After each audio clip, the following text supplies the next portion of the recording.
आज तो आज अपना बाइक નું ઓપરેશન કરી નાખ્યું મહાદેવને જે દ્વારકાધીશ મિત્રો આપણી બિલ્લો થઈ ગઈ ખરાબ યાની કે પેટની નીચે એક હૃદયનું ઢબકણું હે એના અંદર કચરો હલવાઈ ગયો લાગે ઘણું પીવાનું ચાલુ કર્યું હોય ઘણું પીએ ને એટલે આવી કાંઈક હાલત થાય લોકો થોડુંક ટાઈમ થાય ને ડચક ડચક લઈને હાલવાનું ચાલુ કરે એના માટે આપણે રાત થઈ ગઈ લેકિન બે ડોક્ટર સ્પેશિયલ બોલાય કે દેવ આહિર આપણે એમબીબીએસ અને એક એનબી આહિર એમબીબીએસ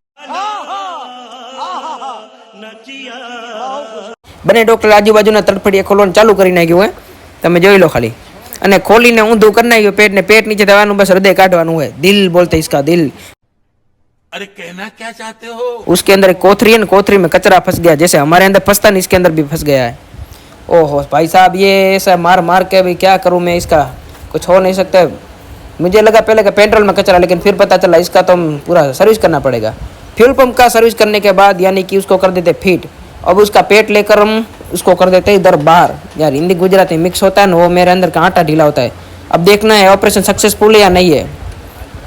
हो जा ए हो गया है ऑपरेशन सक्सेसफुल पेट्रोल आना लग गया है। इसी के साथ दोनों को कुछ नहीं मिलेगा। कैसा लगा मेरा मजाक?